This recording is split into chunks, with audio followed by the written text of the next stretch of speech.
Ici Sarah pour le 102.1 C'est quoi en ce vendredi soir, c'est soir de tapis rouge dans le cadre de la deuxième journée du Festival de cinéma de la Ville de Québec. Et pour l'occasion, eh bien, on assiste à une première mondiale.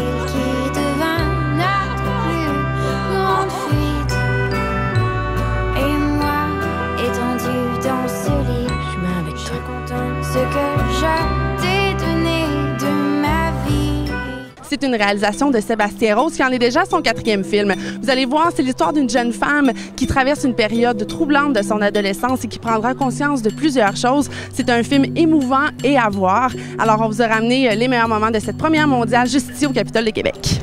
Sébastien Rose, bonjour à vous. Bonjour. On se retrouve sur le tapis rouge de votre première mondiale de votre film. D'abord, parlez-moi du processus créatif entourant ce beau film-là. Oh là là, le processus créatif. C'est beau, hein? Ah, là, je suis pas sorti d'ici. Avez-vous du temps? Oui, j'ai beaucoup de temps, alors on peut même s'installer. Moi aussi, je sais pas par où commencer. Le processus créatif de ce film-là, ça a été le plaisir. Honnêtement, moi, c'est un retour au plaisir. C'est un film qu'on a fait en famille, une petite équipe, comme des étudiants. C'était vraiment un tournage. Moi, c'est mon 4e film. C'est la première fois que je travaille avec autant de sénérité, avec autant de plaisir. Souvent, on finissait plus tôt. On avait beaucoup de temps, on respirait. Je sais que vous n'entendez pas souvent des cinéastes dire que... C'est ça, j'allais dire. On n'a pas manqué d'argent, je vous le dis. Là, Tout est bien été, pas de stress. Ça se fait être content avec pas d'argent. Tu as décidé d'approcher Sophie Lorrain et là, je pense qu'elle ne s'est pas fait prier pour participer à ton film. Ça, c'est un point tournant. Honnêtement, que Sophie embarque dans le projet, moi, à partir, c'était un peu un rêve pour nous. Puis on l'imaginait. Puis Sophie, ce qui m'a fait beaucoup plaisir, c'est qu'elle a embarqué très tôt dans le projet. Le scénario n'était pas encore prêt, puis elle nous a donné son accord. Puis on a pu vraiment écrire le rôle pour elle. Moi, en la rencontrant, pour moi, Sophie, c'est l'image de la force. C'est une femme forte. Puis j'ai voulu lui offrir quelque chose, je pense, qui est un petit peu à contre-courant. C'est quelqu'un de renfermé, de solidaire, qui est, à mon avis, assez opposé à ce qu'elle projette. Donc, je trouvais ça intéressant d'aller là avec elle. J'étais très heureux qu'elle accepte. Et justement, Sophie, dis-moi comment tu as réagi quand Sébastien t'a approché pour ce rôle sur mesure-là? Bien, moi, j'étais contente parce que, comme je le dis, lycée, là, j'avais un kick, là. Fallait que ça se passe. Non, mais en fait, c'est une collaboration rêvée. J'aime ce qu'il fait. Je l'aime. Bien en plus, il est fin. Fait que, tu sais...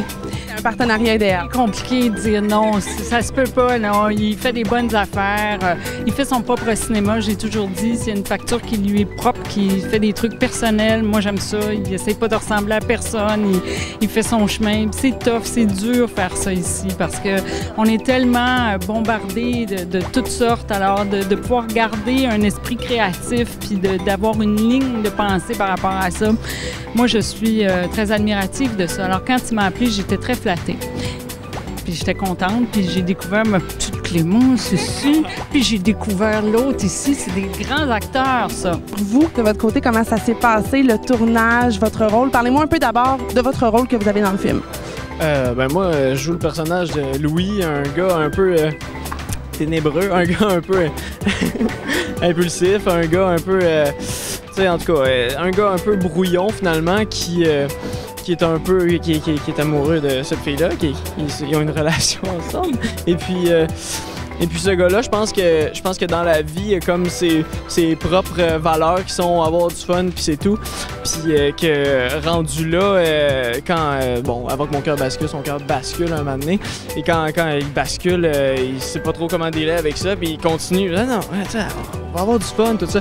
Fait que ça a été le fun d'avoir un rôle qui permet justement d'avoir une ligne directrice, puis de pouvoir improviser là-dessus, de pouvoir justement, c'est ça, m'épanouir dans ce personnage-là qui était tout simplement très drôle à jouer.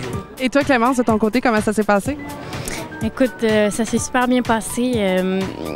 J'ai pu développer un personnage, Sarah, qui est en fait finalement le rôle principal du film, qui est une fille hyper introvertie, froide, qui n'a pas vraiment conscience que les actes qu'elle pose peuvent avoir des conséquences sur la vie des autres, jusqu'à temps que, justement, le point central du film, un homme meurt devant elle. À ce moment-là, elle va commencer à justement découvrir un peu qu'elle n'est pas toute seule au monde, que elle va aller justement rencontrer la veuve de l'homme et elle va développer une amitié avec. Puis elle va s'ouvrir tranquillement parce que en fait Sarah c'est une sauvage homme, elle vit dans vraiment là, elle a pas de parents, elle va pas à l'école, elle vit dans la forêt, dans une roulotte avec son chum et l'abandon total de la nature. Ouais, le père de son chum, ils ont pas une vie facile, puis elle est un peu dans la criminalité et puis tout, puis là elle va changer. À quoi pas avoir un enfant? Être toute seule. Plus noir que tous les regards lancés à mon égard. J'ai tenté de voler loin de toi. J'ai tenté de... C'est mieux que je sorte qui rentre ici. Voyons, je vais m'occuper de toi, Sarah. Ça peut arriver qu'on mente pour une bonne cause, mais ultimement, tout se sait. Hein?